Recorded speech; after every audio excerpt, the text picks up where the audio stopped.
Praise the lord. Good morning. ప్రభువైన యేసుక్రీస్తు శుభనామంలో మీ అందరికీ వందనములు. ఈ ప్రత్యేకమైన దినంలో తండ్రులందరికీ కూడా happy father's day. God bless you all. Happy father's day. చిన్న ప్రార్థనతో ఈరోజు దేవుని వాగ్దానాన్ని స్వతంత్రించుకుందామా? పరిశుద్ధులైన మా తండ్రి, నీ ఘనమైన శ్రేష్టమైన నామాన్ని బట్టి మీకు వందనాలు నాయన. పరమ తండ్రిగా మా జీవితాల్లో ఉన్నందుకు దేవా మిమ్మల్ని స్తుతిస్తున్నాము, గణపరుస్తున్నాము. ఈ ప్రత్యేక దినంలో ప్రతి తండ్రిని మీరు బహుగా దీవించమని, ఫలింపచేయమని మీకు స్తుతులు స్తోత్రాలు చెల్లిస్తున్నాము. మేము విలువైన మాటల చేత మా అందరితో మాట్లాడి దర్శించమని ఈ నామంలో ప్రార్థిస్తున్నాము తండ్రి, ఆమేన్. ఈరోజు దేవుని వాగ్దానము సామెతల గ్రంథము 23వ అధ్యాయము 22వ వచనం. నిన్ను కనిన నీ తండ్రి ఉపదేశము అంగీకరించుము. Proverbs chapter 23 verse 22. Hearken unto thy father that begat thee. దేవుడు ఇచ్చినటువంటి అద్భుతమైన మాటని మనం అందరం కూడా అనుసరిద్దాము. దేవుడు ఇచ్చేటువంటి ఆశీర్వాదాన్ని పొందుకుందాము. మరి ఈరోజు దేవుడి మాట మనకి ఏం సెలవిస్తుంది అంటే, నిన్ను కనిన నీ తండ్రి ఉపదేశమును అంగీకరించుము.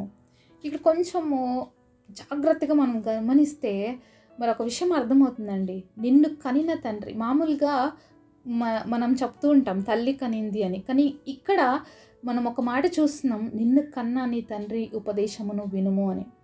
మరి దేవుడి మాటలు రాయబడ్డాయి అంటే అది అందులో ఖచ్చితంగా ఒక ప్రత్యేకత అయితే ఉంటుందండి. మనందరికీ తెలుసు తల్లి 9 months బేబీని క్యారీ చేస్తుంది, జన్మనిస్తుంది అని. అయితే ఈ 9 months ఆ తల్లిని అలాగే ఆ భార్యని ఇద్దరిని కూడా మరి భరిస్తూ, అలాగే వాళ్ళని ప్రేమతో చూసుకుంటూ, మరి కనిపించినటువంటి మానసికమైన రీతిగా తండ్రి మోస్తూ వస్తాడు ఒక బిడ్డని కానీ అలాగే భార్యని కానీ. ఈ విషయం చాలామందికి అర్థం కాదనమాట. అంటే ఈ విషయం చాలామందికి గ్రహింపులోకి రాదు. చాలాసార్లు మనకి తండ్రి ఎలా కనిపిస్తారంటే చాలా కఠినంగా కనిపిస్తారు. చాలా అంటే వాళ్ళు ఎప్పుడు మనతో మాట్లాడినా కూడా కొంచెం హార్డ్గా మాట్లాడినట్లుగా అనిపిస్తుంది. అమ్మ ఎలాగ ప్రతి విషయాన్ని ప్రేమతో చెప్తుందో తండ్రి అలాగ అన్ని విషయాలు ప్రేమగా చెప్పరనమాట. సో ప్రతి ఒక్క కుటుంబంలో ఉన్న వాళ్ళందరికీ కూడా తండ్రి అంటే భయం ఎక్కువ ఉంటుంది. తండ్రికి ఈ సృష్టిలో దేవుడిచ్చినటువంటి బాధ్యత చాలా గొప్పది. కుటుంబానికి యజమానుడు, కుటుంబానికి హెడ్. మరి హెడ్ లేకపోతే ఈ మొండం ఏమైనా పని చేస్తుందండి? ఏం పని చేయదు. కాబట్టి ప్రతిదీ కూడా రూలింగ్ అనేది ఆ తండ్రితోనే జరుగుతుందన్నమాట. ఒక ఆత్మీయమైనటువంటి తండ్రి కుటుంబంలో ఉంటే ఆ కుటుంబం అంతా కూడా చాలా వర్ధిల్లుతుందండి. ఆత్మీయమైనటువంటి తండ్రి, ప్రార్థనాపరుడైనటువంటి తండ్రి ఆ కుటుంబంలో ఉంటే ఆ పిల్లలు చాలా గొప్పగా ఫలిస్తారు. నీతిమంతుడైనటువంటి తండ్రి ఉండటము ద్వారా ఆ కుటుంబంలో ఉన్నటువంటి ప్రతి బిడ్డ నీతిమంతులుగా తీర్చబడతారు. అంతేకాకుండా యోగ్యమైనటువంటి జీవితాలని జీవిస్తారు. ప్రతి తండ్రి వారి బిడ్డల కోసం ఎన్నో త్యాగాలు చేస్తారు. ఈ విధంగా అయితే తల్లి త్యాగం చేస్తుందో తండ్రి కూడా అనేకమైన త్యాగంతో తన కుటుంబాన్ని నిర్మించుకుంటాడు. కాబట్టి కనిపించని ప్రేమతో పిల్లల్ని అలాగే కుటుంబాన్ని నడిపిస్తూ ఉంటాడనమాట. కనిపించడానికి బయటికి చాలా గంభీరంగా కనిపిస్తారు, కానీ ఇంటర్నల్గా వాళ్ళు చాలా సెన్సిటివ్గా ఉంటారనమాట. అది తండ్రుల ప్రేమ చాలా వెరైటీగా ఉంటుంది. ఈ లోకపు తండ్రి ప్రేమ అంత గొప్పగా ఉంటే మన పరలోకపు తండ్రి ప్రేమ ఇంకెంత గొప్పగా ఉంటుందో మనము ఊహల్లో కూడా అందదనమాట. ఎందుకంటే ఈ లోకంలో తల్లిదండ్రులు మనకి శారీరకమైన జన్మనిస్తే నిత్య రాజ్యానికి వారసులు అవ్వడానికి, మన ఆత్మ అనేది నశించిపోకుండా ఉండడానికి దేవాది దేవుడే లోకమును ఎంతో ప్రేమించినటువంటి దేవుడు తన కుమారుణ్ణి ఈ లోకానికి ఇచ్చేసాడండి. ఎంత ప్రేమ కలిగిన దేవుడు కదా! తన కుమారుణ్ణి ఇవ్వడానికి ఏ తండ్రి కూడా ఒప్పుకోడు. తన కుమారుడు తన కళ్ళెదుట మరణిస్తుంటే ఏ తండ్రి కూడా దాన్ని చూసి సహించుకోలేడు. తన కుమారుడు అవమానించబడుతుంటే, హింసించబడుతుంటే, హేళన చేయబడుతుంటే, దూషించబడుతుంటే మరి అన్ని చూస్తూ సహించుకున్నటువంటి పరమ తండ్రి ప్రేమ ఎంత గొప్పదో ఎప్పుడైనా మనము ఆలోచించామా? ఎవరైతే పరలోకపు తండ్రి మాటను వింటారో ఖచ్చితంగా ఇహలోకంలో ఉన్నటువంటి వాళ్ళ తల్లిదండ్రుల మాటలు కూడా ఖచ్చితంగా వింటారండి. ఈరోజు ఎవరైతే మాటలు వింటున్నారో, మీరు పిల్లలైతే దయచేసి తల్లిదండ్రులకి లోబడాలని దేవుడు వాక్యం రాయబడింది కాబట్టి లోబడ్డం నేర్చుకుందాము. తల్లిదండ్రుల మాట వినడం నేర్చుకుందాం. అది ఎంత ఆశీర్వాదం అంటే చాలా గొప్ప ఆశీర్వాదం. అందుకనే దేవుడు మాటలో రాయబడి ఉంది, నీ తండ్రి ఉపదేశమును అంగీకరించు. మీ తండ్రి ఏమైనా చెప్తున్నప్పుడు మన మంచి కోసమే చెప్తారు అనేది మొదటిగా మనం గ్రహించుకోవాలి. తండ్రి మాటని మనం వినటం నేర్చుకోవాలి. మనం చాలా విషయాల్లో చాలా చిన్నవాళ్ళం, మనకు అనుభవం ఉండదు, కానీ మన పేరెంట్స్ ఎన్నో విషయాల్లో అనుభవం పూర్వకంగా నేర్చుకున్న పాఠాలే మనకు చెప్తారు. అందుకనే మనం వాళ్ళ మాట వినాలి, వాళ్ళు చెప్పినట్లు చేయాలి. అప్పుడే మన జీవితంలో ఆశీర్వాదం ఉంటుంది. తల్లిదండ్రుల మాట మనం వినకుండా చేస్తే మన జీవితంలో ఏమాత్రము ఆశీర్వాదం అనేది ఉండదన్నమాట. యేసయ్య భూలోకంలో ఉన్నప్పుడు ఒక మంచి ఉపమానం చెప్పాడండి. పరలోకపు తండ్రి ఎంత ప్రేమ కలిగిన వాడో, అలాగే ఇహలోకములో ఉన్నటువంటి తల్లిదండ్రులు కూడా అంత ప్రేమ కలిగి వాళ్ళ బిడ్డల్ని దేవుడి వైపుకు నడిపించుకోవాలి అని చెప్పి ఒక బెస్ట్ ఉపమానాన్ని చెప్పాడు. అది అందరికీ కూడా తెలుసు. అదే ప్రాడిగల్స్ అని, తప్పిపోయినటువంటి కుమారుడు.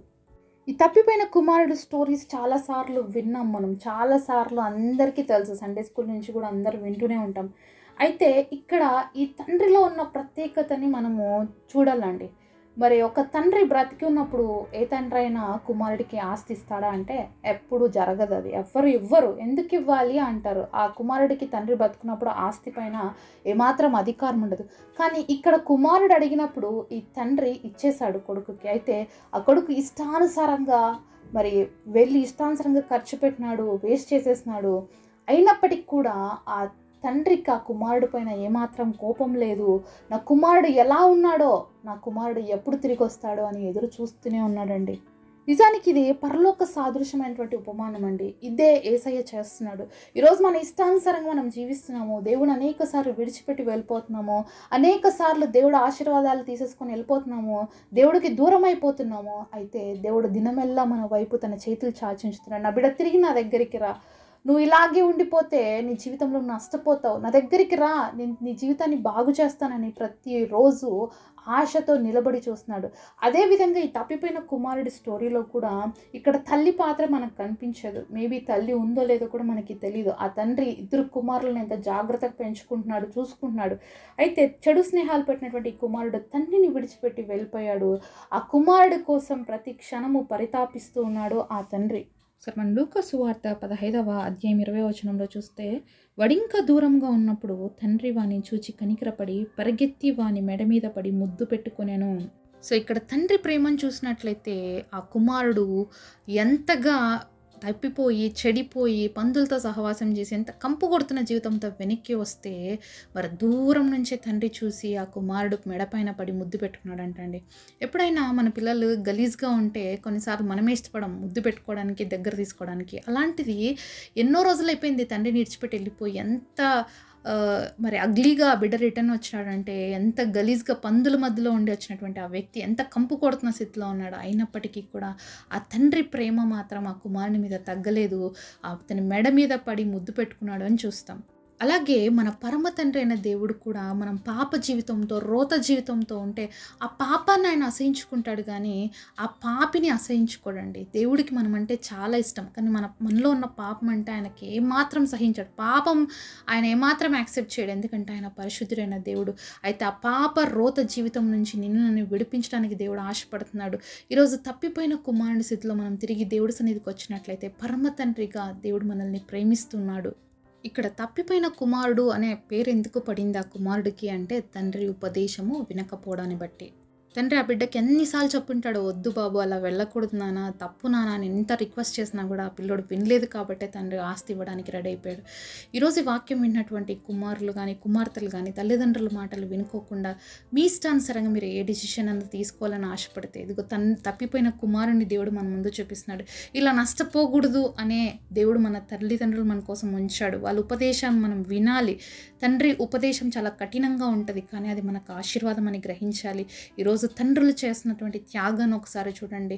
వాళ్ళన్నీ కూడా విడిచిపెట్టి, వాళ్ళకి ఏం అవసరం ఉన్నా అవన్నీ పక్కన పెట్టి, వాళ్ళ పిల్లలకి ఏం కావాలో దాని మీదనే ఎప్పుడు ఫోకస్ చేస్తూ ఉంటారు. కాబట్టి మీ తండ్రి మిమ్మల్ని ఎంత ప్రేమిస్తున్నాడో అనేది తెలుసుకోండి. అంతేకాకుండా గద్దింపు వెనుక దాగి ఉన్న ప్రేమ ఏంటో అర్థం చేసుకోండి.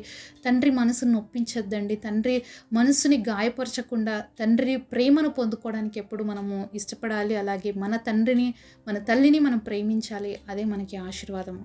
మీరు పెళ్ళిళ్ళు చేసుకున్న తర్వాత తల్లిదండ్రులు పట్టించుకోలేని కుమారులు ఎవరైనా ఉన్నట్లయితే, కుమార్తెలు ఎవరైనా ఉన్నట్లయితే దయచేసి ఈరోజు మీ తల్లిదండ్రులకు ఫోన్ చేసి మాట్లాడండి.